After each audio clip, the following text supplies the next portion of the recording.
Hi there, it's Polly here. Yay, with Mr. Snoots. Ta-da! Ooh, and Bailey's. So, I've got a good game here to do for you, and this was at the suggestion of one of my viewers here, so thank you very much for suggesting it.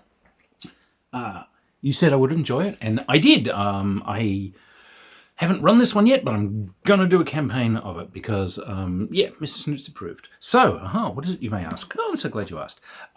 It's The Hero's Journey.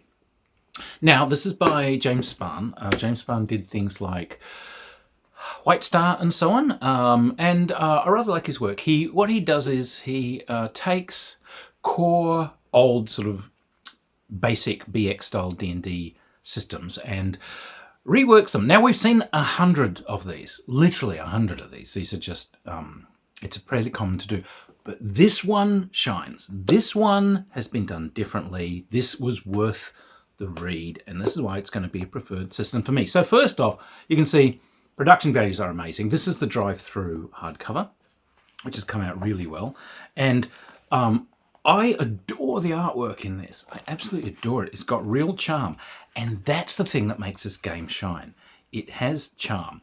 One of the things about original D&D was, what I liked about it was kind of shuffling down corridors in your dented armor, kind of wondering what's around that next corner. You didn't have 1001 magical powers. You weren't superheroes. You were there on a quest and it was dangerous. And the fact that you're down this kind of dripping tunnel and up ahead you can see this amazing sort of cave with a lake in it. Yeah, it sort of had a sort of an awe factor that I'm missing from the more superpowered games. This one has decided to take as its inspiration things like The Hobbit and, say, The Fellowship of the Ring. So it's trying to be less killy. It's definitely not hack the monster and steal the loot oriented. It's about the journey. It's about the legend. It's about exploration and discovery.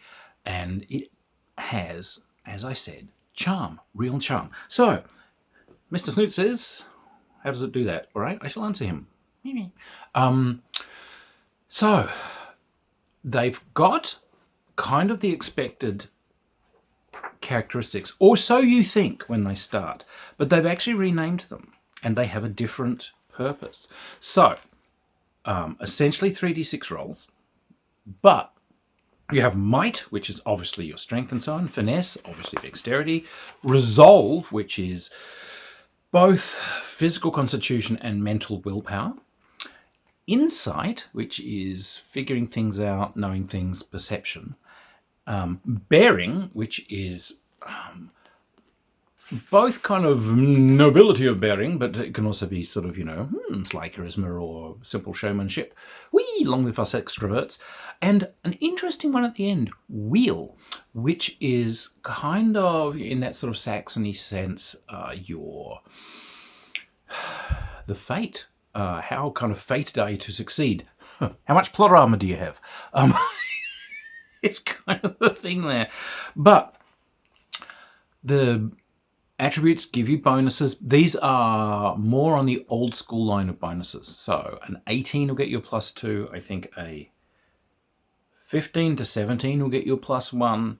7s to 14s are average. And you're back the other way. So the most you're getting is like a +2. And that's only going to be if you've got an 18 in a characteristic. So it's not really about stacking characteristics and getting minor point values on things. Now, they've done that thing, which I'm never happy about, but what the hey, where if you have a characteristic of 15 or higher, that's a primary characteristic for, your class, or in this case, as I call them, your archetypes, you get +5 experience. Like, okay, fine. So, everyone has a profession. You roll for your profession because you aren't just an adventurer. So you might have been a noble, or you might have been a tanner, or you might have been a navigator, or you might have been a strolling player, or you could have been a gambler, or a groom, or a hunter, or a miner. So you randomize that. Each of these has a little write-up that some of them give you equipment and skills that you carry on despite any strictures that might come from your archetype later on. So if you were a armorer or whatever, you're going to start with some armor. And I believe you can wear it. if you were a hunter, you're going to be able to use bows and so on, even if, say, you end up as a magic usey sword that normally doesn't use them. It's the skill that you've got. Now, there are house rules spread all the way through here, which are suggestions, essentially, for changes that you might want to make. And many of those are very, very good. So all the way through, they're telling you make the game your own. So it's telling you how to choose professions, if you don't want to run them, archetypes and skills. So you're not rolling 3d6 for these characteristics, by the way. You're choosing a lineage, a race or a culture that your character comes from. So there's, what have they got? They've got humans, dwarves, elves, halflings, half-elves, and goblins in there as a type. I believe, are they the initial one? I think they are. So each of these has its own set of charts for rolling, its own dice pools. In general, 3d6 is the average, but you might get 2d6 plus 6 for ones that are above average. Some of them you get like a d6 plus 12 if these things tend to be up in the more powerful band. 2d6 plus 1s if they're way down there. So, oh yes, Changeling is another one that you can take, which is an interesting thing. Someone that's from Fae or possibly partly from Fae. So it can be anything from a Tiefling-esque thing, if you want to conceive it as that, to kind of a strange Fae-touched person. So some of these have some cultural weapons and cultural skills that you will carry with you. So it's like the elves in this are Tolkien-style foresty elves, so they tend to have foresty skills and bows and whatever. Some of them have inherent magic casting abilities, so they can cast 1 or 2 spells. So it's a nice way of doing things, having the different dice pools and dice rolls. This and again, this wonderfully characterful artwork all the way through. Now, once you've done all of this, you pick an archetype for your character, which is class, but okay, archetype's actually a way better name for it. And what have they got? You can be bards. You can be burglars. What do we got? Knights, rangers, swordsman, which is kind of a swashbuckling style character. Or, samurai duelist, however you feel like doing it. Warrior, which is the fighter. The warriors kick ass in this thing, I have to say. Ooh, and here we have a changeling warrior, which is very cool. I love the art all through this. Wizards, obviously. And an interesting one, yeoman. Now, yeoman is like the Sam Gamgee kind of character. They're not specifically a fighter, but they can fight. They're generally useful to have around in the party, can do tons of things, but one of the things about them is they can essentially promise to look after another party member. They can change that each day for whoever they've decided to look after. But when the yeoman is around you, things are just better. They get bonuses to their the person you're looking after gets bonuses to their defense, and they get advantage in certain situations because, having your good old buddy with you is just, if this guy's running interference for you, he's blocking stuff for you, he's helping out with your skills. So a really interesting kind of character to add in there. It also really decreases the chance of the party being surprised and so on, because the yeoman is really watchful. And he's very good at things like resolve and all these sorts of things, which is an interesting mechanism we should look at later. They've got some quite simple rules in here for equipment weight and encumbrance. So everything's very clear is what I like. Everything's very crisp and clear, not full of the silly nonsense that you get. And they've kept the nomenclature very kind of Tolkien-esque, Ursula Le Guin, so we have like long blades. I'm not interested in the 101 different swords. We've got a long blade, we've got a short blade. What's a long blade? A long blade is a mighty long sword, or it's a keen scimitar, or it's a long thing that you hold in one hand that's got an edge that you cut with. What's a short blade? Oh, it's a gladius. It's a scramsax, it's a wakizashi. It's, something not as long as a long blade, great for close-in fighting, doesn't do as much damage, but, handy. They've kept these sorts of things. And again, the armor is simple. So, we've got ranged weapons and all these sorts of things. Now, we'll just briefly look at the combat. So how combat in this works is you roll to hit a target on a d20, but you roll against its defense. You've got to get its defense or higher. Armor does not affect defense. Armor is done differently. Defense is a straight 10. The target's agility will add to its defense. The character that's doing the attack, finesse, not agility. The character that's doing the attack, it'll often have a bonus to attack due to its might, or if it's using a thing like a rapier or a dagger, it might be a bonus from finesse. But that's the chance to hit. Your chance to hit will go up with the fighting. The fighting archetypes will gain better bonuses as they go up. But shields add to your defense. It's harder to hit someone who's got a shield. Armor subtracts from damage in this. So when you roll damage, you subtract the armor from it.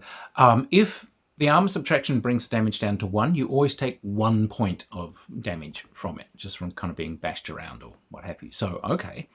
So it's a nice kind of blend of like a very simplified basic roleplay system with simplified BX, but it's a really nice system. Now, the fighters, by the way, what they can do, one of their powers is if they've got a shield, they can essentially cross off a permanent point of that defensive bonus from the shield to negate damage from an incoming attack. So essentially, you can have your shield bashed to pieces and use it to block attacks.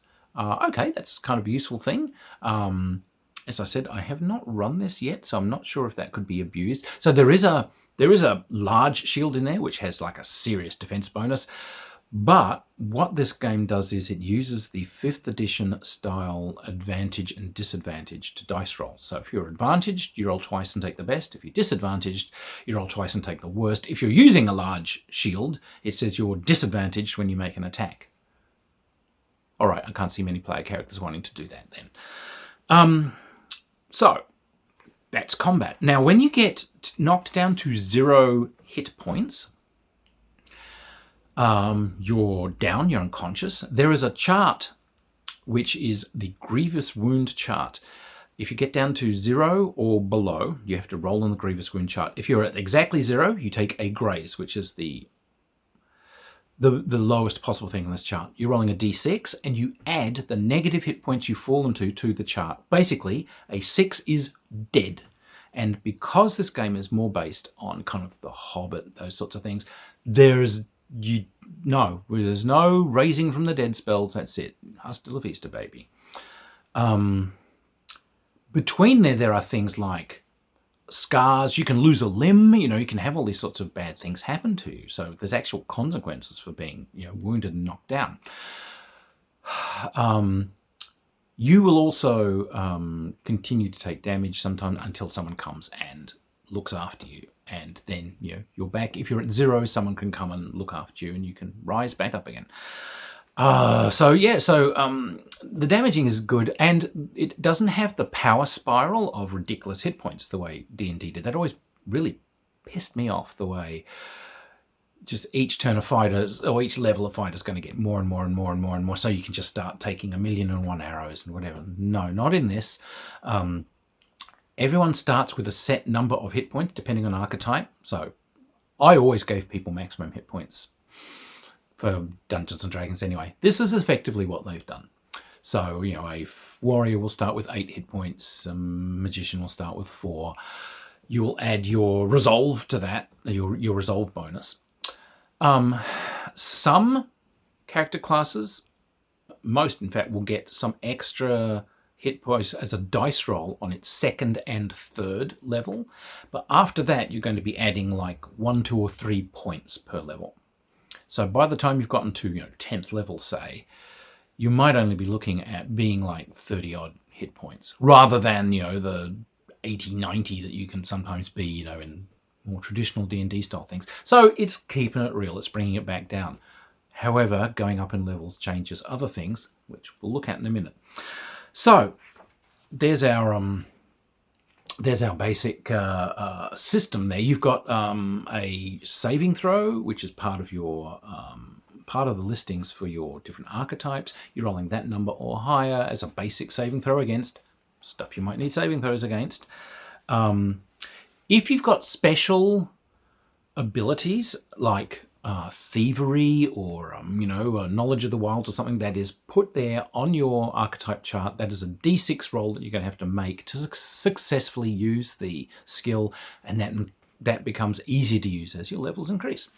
And everything's got its little powers. They're not game-breaking powers. They, like I said, storytelling and charm and keeping it real seems to be the core basics that this designer was striving for and achieved it. The spells are really interesting. So what we've got is the spells are split into apprentice level spells, journeyman spells, and master spells. And your level will show you how many of each type you can throw. The earth-shattering, ridiculous spells from Dungeons & Dragons are gone. There ain't no lightning bolts, there ain't no meteor swarm. It's keeping it far more mellow and therefore far more mysterious than the things you do. So these are things where you can find clues as to the best paths to take, glimpses of the future. There is a magic missile equivalent in some, but what happens is you'll get one spell will be listed, and then there'll be several different ways of using the spell, like kind of a sub-variant. So, so you'll get something like Simple and Goodly Blessings, an apprentice spell, and one way of casting that is a hearty meal to the heart. So you can cast this over a meal for a party, and it will clean people of any poisons. It will remove their fatigue and these sorts of things. Blessings of a Stout Heart is another way of casting the spell. You select a target, and that person finds themselves more resilient and doughty in the face of evil, because that's a big thing in this. Unwelcome Guest on the Mat.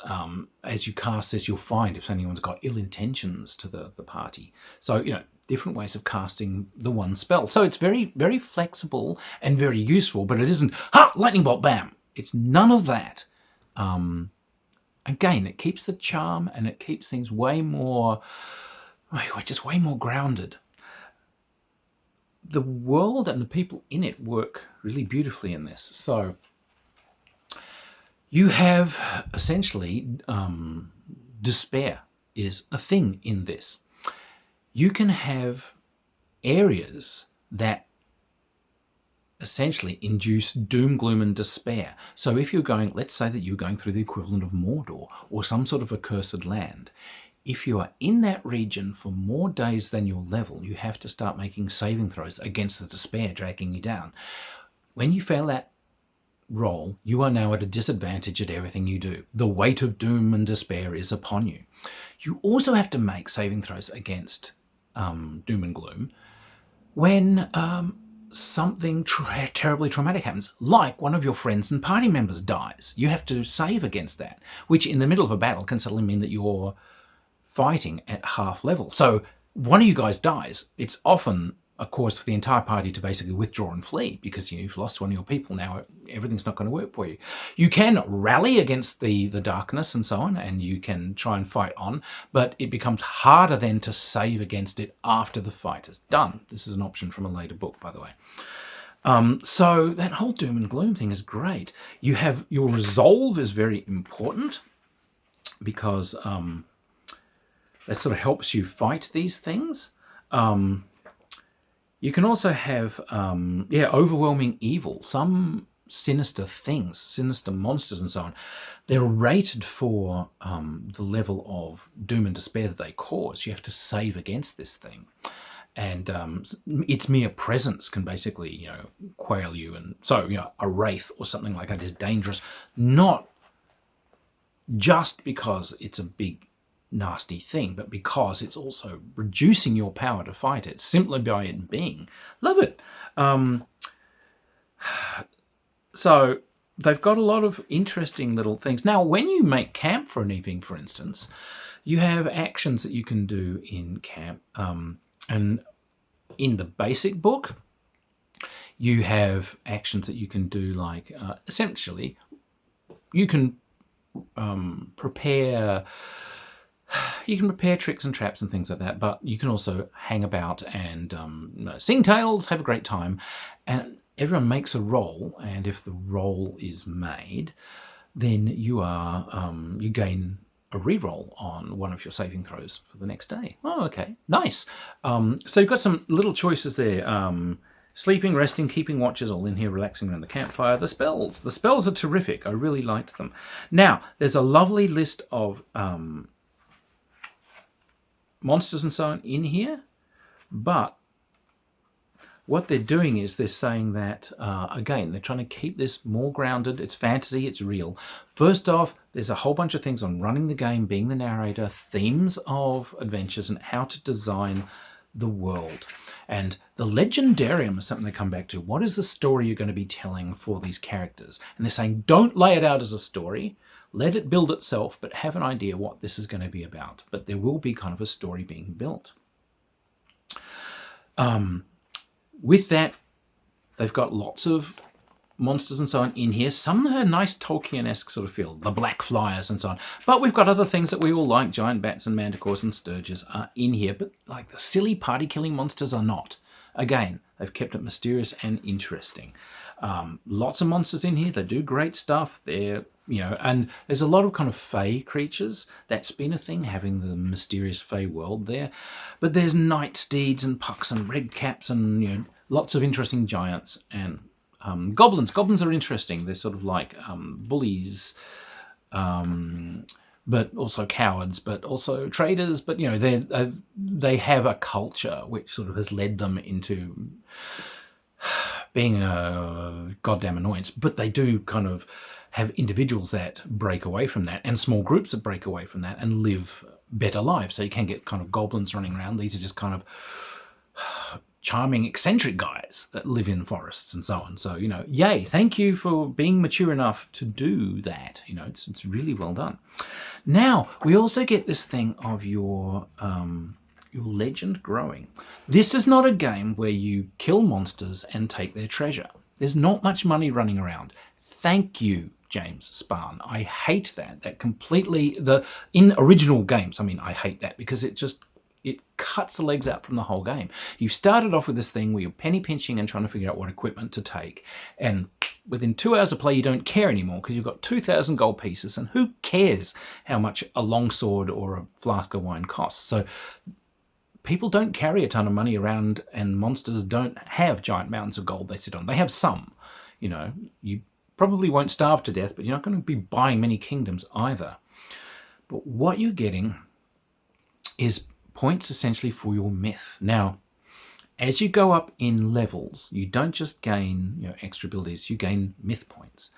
And sometimes as you achieve things in the game, that will also give you myth points. So having an adventure, fine. But finding the long lost city of, of Rumspringer or whatever, that, because it's a mythologically amazing thing you've done, that will get you myth points. If you find the long lost treasure ship, if you find the ancient trusty sword, that adds to your myth. Now, these points are spent on things as you go up in levels. You don't run around really in this and find magic swords and magic armor and magic widgets. They do have some heirlooms of different archetypes running around that can be found, but it's not like, oh, I found a potion of invisibility, oh, I found a ring of spell strength. No, none of that's in there, and none of this mundanitization of magic is in there. Magic is all really special, but the magic comes from you. As you fight and travel and adventure and do things, you and the gear around you gathers legend and mythos and power, and that's what these points are spent for. You can start to spend them to do things. So if you killed the terrible troll lord that was ravaging this whole area or whatever with this sword, you can spend those myth points. Now this sword starts to become special. This is the mighty sword of the troll slayer and so on. And it starts to get things attached to it. And there's a list of things that you can do that makes your gear become special, or that starts making you become special. You start to gain abilities and so on. So really, really good stuff. You are the myth. You are the magic. It's not stuff that's lying around in buckets that you find. You make it. Love it. Love it. Absolutely. So, you know, you fought the evil Lord of Death. You've now got the death slaying sword. You've now got your guy has spotted ambushes so many times. Now you've actually got increased perception. You are renowned for your sharp eyes, and so I love it. I love it. I love it. So look, so that's the basic book, but do not just buy the basic book because there are others. So we've got the Hero's Companion, and we've also got Adventures and Interludes. Adventures and Interludes is a lovely collection of adventures. Schnoots enjoys them very much, but the Hero's Companion. Now, once again, you can see this is a hardcover book. This is brilliant. A lot of games have they have supplements which are like, yeah, whatever, fine, pal. You know, that it's got some extra things in it. This thing is brilliant. So it has new archetypes. Gnomes, actually the gnomes are useful in this, they're nice. Oh, sorry, this is the one that brings in the goblins. And my favourite character lineage of all time, Rover. You can be a dog. The idea is that some small dogs and so on, because they roam around and because there are gates into Fae and there's magic and so on here, these things have like crossed into areas or whatever, and they've become steeped with Fae and magic. So these are way, way smarter than normal dogs. And you can play one. These things might, we don't even know if these things age. They're steeped full of magic. But Rover is great. You can bite things if you want, but obviously having a dog around is very hard to surprise the party. The perception is really huge. It's dice pool. Obviously, these are small dogs. They aren't mighty hunting dogs, so you tend to be a cool scruffy mutt, or maybe you're someone's fancy poodle. But you can, these things, obviously they're stubborn, so they've got great resolve, great finesse, their perception is really great, their bearing is amazing, their wheel, their fate is really high, because, you know, these things are somehow like imbued by fate because they went out and did things. So sure, it's not strong and it doesn't have opposable thumbs, but what a great character. You can also kind of assist other characters in combat by running around ankle biting. Got keen instincts. You can wander the forest. You've got some very ranger-like abilities. Now, one thing the game did was, and again, but it brought in level limits for different types of lineage, for different archetypes. That is a original D&D mechanism that I despise. I know what they were trying to do. I just despise it because I still think, in a world of imagination, the sky should be the limit. We shouldn't just say, well, that's it for your character, you can't get any better. In the notes in here, it makes it absolutely clear, chuck that stuff out if you want, or modify it. So if you've got stuff where they've said you can only go up to 4th level as this, add 3 to it. You can go up to 7 if the umpire wants that to be in their game. So again, the game customization does allow you to sort of remove that. But Rover is brilliant. And again, the artwork is just so fun. Who is our artist here? I know them work well. Nicholas Giacondino. Okay. So,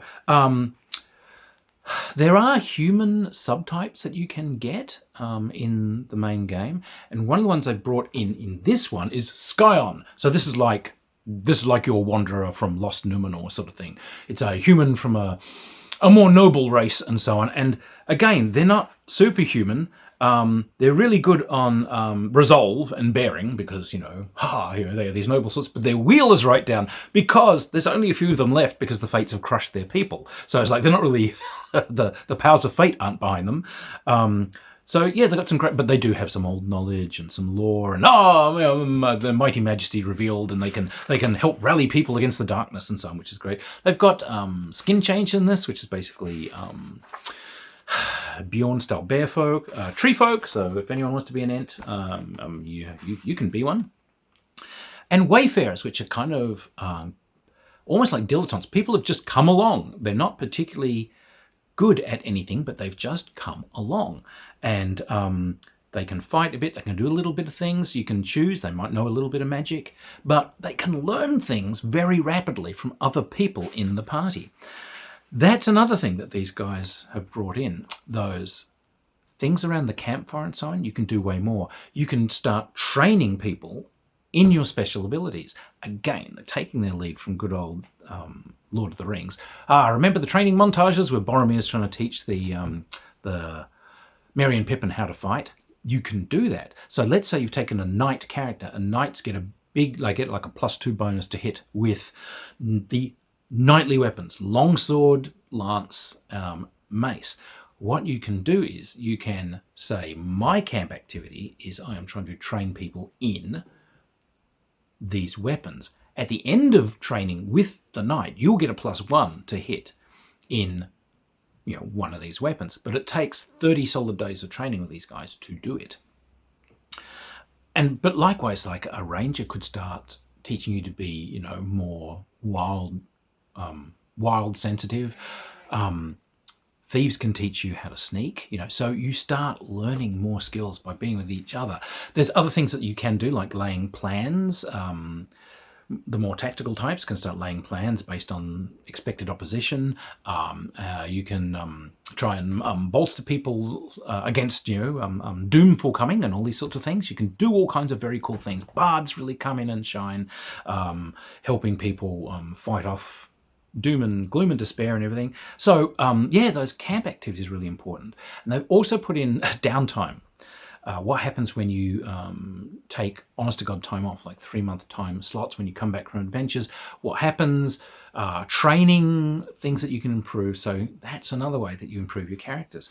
There's some variants in this on the different archetypes, the classes. So there's like a bard variant. What is it called? Unstruth, which is basically a bard that more sings to wild creatures and is not really a performer for crowds. They're a wandering minstrel that sings to birds and bees and enchants the animals.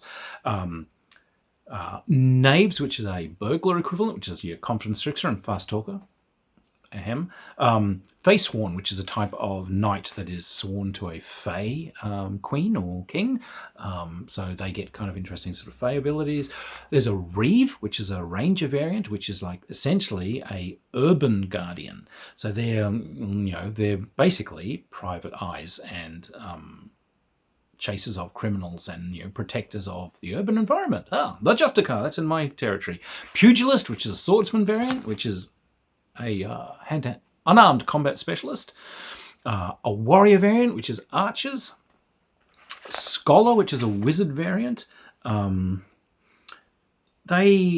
not so heavy on the spells, but they're very heavy on lore, and they can also speak a lot of languages, and so a useful person to have around. There's a lot of extra stuff on exploring like massive underground environments. If you want to do that Underdark thing, you can. Camp actions. Oh, this adorable doggy again. They've got lots of sort of ways of just expanding the characters, but there's also this thing on your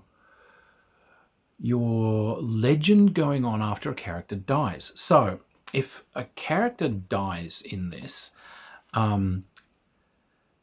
essentially people can actually eventually bring something positive back from this.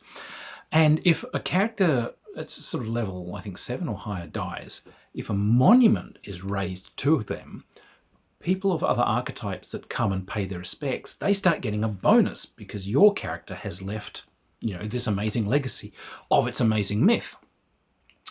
They've also got legacy characters. If you have characters that retire, if you're doing same world but new characters later on, you can have characters that are basically either children of those characters or relatives or people that were greatly influenced by those characters. So you get a little bonus tied into the legend of those characters. They pass on part of their myth to you before you begin, so it puts some continuity into the whole thing. There's a reason to be a took, so it builds a more consistent and ongoing world. It really does. This thing also brings in some more heirlooms. It gives you some more options for spending the myth points. It's brought in guns if you wanted to play a world where guns are in play. I personally wouldn't, given the more kind of Tolkien-esque feel of it. But, if you want to play a swashbuckler, if that's what you want to play, you want to do the Crimson Pirate or something, fine. Armor's going to start vanishing and swords and rapiers are going to be in. So, what a great game. Adventures, these are really nice. It's also got some cool interludes and so on here. But, again, the charm is here. So there's quite a few. What do we got? Yeah, we got 8 different adventures. Plus they've got extra monsters and expanded bestiary, obviously monsters that shine in these rules, extra heirlooms, and they've also got a little game at the back that's sort of like the gambling game played in this setting. That it gives you a simple gambling game that you can play with people. So look, this is a thoroughly good game. If you are sort of a D&D player, this splices BX, basic and expert style old D&D's simplicity with some of the simpler rules from current 5th ed, like the rolling for advantage and disadvantage. So mechanically, this is a very simple, easy game. Very robust. It doesn't have the ridiculous power spiral that original D&D has, so the characters are more grounded. I feel the magic has been done so that it's not mundane anymore, so it makes a world of more mystery, and it can be more haunting, more charming, I think, more engaging. The lineage is well done. The character archetypes are well done. They're not filled with superpowers. They've got abilities that work well within the game, and none of them kind of break the reality threshold of the setting. But most of all, this game has real charm. This is the Hobbit. This is the Fellowship of the Ring. This is, the Ursula Le Guin books. This is those quieter, more mystical adventures. They're still full of excitement. They're still battling monsters, but it's not the drudgery almost of I walk forward and I kill something. I walk forward and I kill something. No, it's about mystery and legend. So this is a really good piece of work. It took Dungeons and Dragons bones and it built something completely different upon them. Highly recommended. Yeah, I think you guys will enjoy playing this one. I really do. It's a great piece of work. One of the few D&D rewrites I've seen that is honestly a rewrite. It decided to do something very different, starting from a D&D-esque framework. So, go and check it out. I'm sure as hell going to be running campaigns of this. I think it's a great piece of work. You can find it on Drive-Thru. Yeah, so, hey, James, good work. So yes, find me on Patreon. I use the Patreon funds to do things like when someone says, hey, you got to see this game. That's what that's used for. Going out and buying hats, that's all on me. This is just used for running the channel. But yes, I hope everyone's well. Look after yourselves out there. Be great ambassadors for the hobby. Have fun, enjoy gaming, reach out to other groups. And hopefully I'll see you guys around a games table someday. Look after yourselves, everyone. Cheers, much love, and keep gaming. You can have some. He's a sod. Bye.